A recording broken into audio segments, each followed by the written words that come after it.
Hey everyone, welcome to my channel. Today we're setting our sights on our red neighbor, Mars. It's named after the Roman god of war. It glows bright red in our night sky, and we've been dreaming about sending humans there for decades. From its ancient past to its potential for harboring life, we're covering it all. So buckle up, space cadets, and prepare for liftoff on a journey to the red planet. First up, let's talk about Olympus Mons. This behemoth of a volcano isn't just the largest on Mars, it's the largest in our entire solar system. Imagine a volcano so massive, it covers an area roughly the size of Arizona. Now, picture this. Mount Everest, the tallest mountain on Earth, stands at a respectable 8.8 kilometers high. Olympus Mons, it dwarfs Everest at a staggering 25 kilometers in height. That's 3 times taller than Mount Everest. Unlike Earth, where tectonic plates move, Mars' crust is thought to be stationary. This means that volcanic hotspots can erupt in the same location for billions of years, leading to the formation of massive shield volcanoes, like Olympus Mons. Olympus Mons is a testament to the incredible geological forces that have shaped Mars over billions of years. Just like Earth, Mars experiences 4 distinct seasons. This is because Mars has a similar tilt to its axis, about 25 degrees compared to Earth's 23.5 degrees. A year on Mars is almost twice as long as an Earth year, clocking in at 687 Earth days. This means each season on Mars stretches out for nearly twice as long as it does on Earth. And remember that thin Martian atmosphere we talked about? Well, it doesn't do a great job of holding on to heat. So, even during the summer, temperatures on Mars rarely rise above freezing.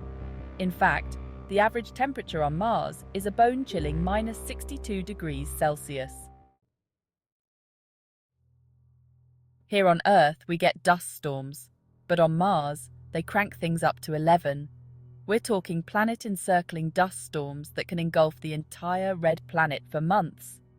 These dust storms are so massive, they can even be seen from Earth with a decent telescope.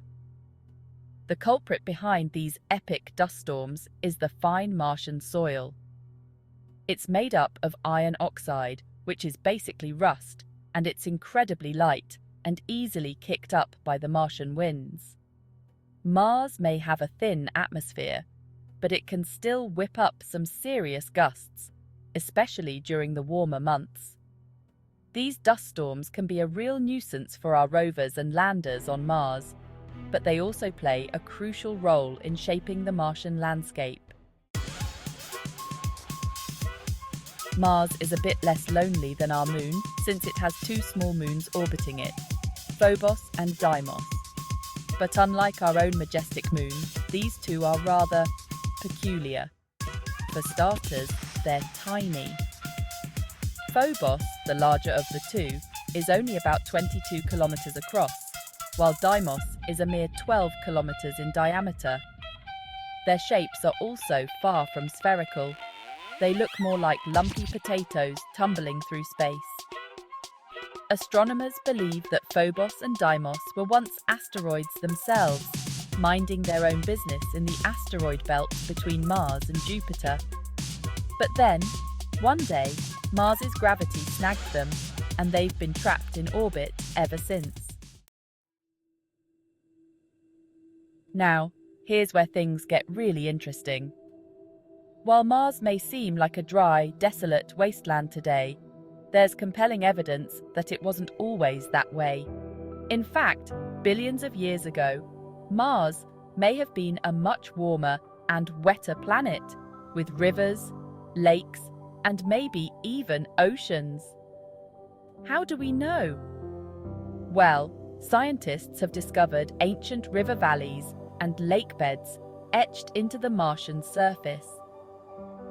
These features look remarkably similar to those found on Earth, suggesting that liquid water once flowed across the red planet. And where there's water, there's the potential for life. Now, I'm not talking little green men here, but even the simplest forms of life, like microbes, need water to survive.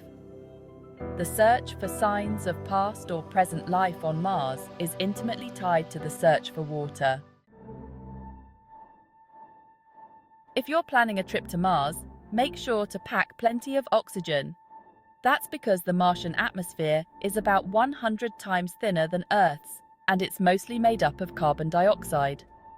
To put that into perspective, our atmosphere here on Earth is about 78% nitrogen and 21% oxygen, with trace amounts of other gases. On Mars, it's about 96% carbon dioxide, with only a tiny fraction of nitrogen and even less oxygen. This thin, carbon dioxide-rich atmosphere has some pretty significant implications for human exploration. For starters, it means we'll need to wear pressurized suits and live in sealed habitats to survive. It also means that Mars doesn't have much of a greenhouse effect to trap heat from the sun. Move over Grand Canyon, there's a new canyon in town. And it's not just any canyon, it's Valles Marineris, the largest canyon in the solar system. This colossal chasm stretches over 4,000 kilometers across the Martian surface. That's roughly the distance from New York City to Los Angeles. To put that into perspective, the Grand Canyon, which is already pretty impressive, is a mere 800 kilometers long.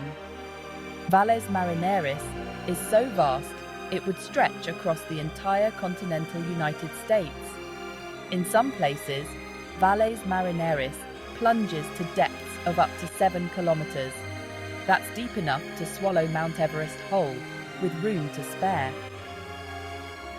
Valles Marineris is a testament to the powerful geological forces that have shaped Mars over billions of years.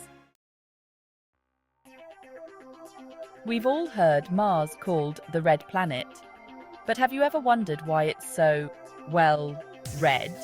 The answer lies in the Martian soil, which is rich in iron oxide, rust. Billions of years ago, when Mars had a thicker atmosphere and liquid water on its surface, the iron in the rocks reacted with the oxygen in the water and atmosphere, forming iron oxide. This rust then settled on the surface, giving Mars its distinctive reddish hue. Think of it like leaving a bike out in the rain. Over time, the iron in the bike will rust, turning it a reddish-brown colour. The same process happened on Mars, but on a much larger scale. Just like Earth, Mars has polar ice caps. But unlike Earth's ice caps, which are made mostly of water ice, Mars's polar ice caps are a bit more complex.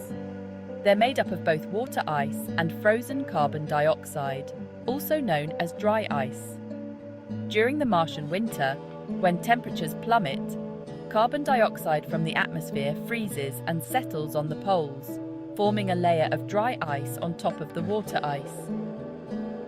Then, in the Martian spring, as temperatures rise, the dry ice sublimates, or turns directly from a solid to a gas, creating massive clouds of carbon dioxide that sweep across the planet. These seasonal changes in the polar ice caps have a significant impact on the Martian climate, driving winds and influencing the global circulation of the atmosphere. They also provide scientists with valuable clues about the history of Mars's climate and the availability of water on the planet. Perhaps the most profound question we have about Mars is there life beyond Earth? Could there be, or have there ever been, Martian microbes lurking beneath the surface? The evidence we've gathered so far is intriguing, to say the least. We've found evidence of liquid water in the past. We know that Mars once had a thicker atmosphere. And we've detected organic molecules, the building blocks of life, in the Martian soil. While none of this is definitive proof of life, It does suggest that Mars had the right conditions for life to emerge at some point in its history. The search for life on Mars is one of the most compelling scientific endeavors of our time. So, there you have it, folks. 10 mind-blowing facts about Mars that showcase just how incredible our celestial neighbor truly is. From towering volcanoes to ancient riverbeds, Mars is a planet brimming with wonder and mystery. If you enjoyed this journey to the Red Planet, be sure to give this video a thumbs up and subscribe to my channel for more cosmic adventures. Until next time, keep looking up and never stop exploring.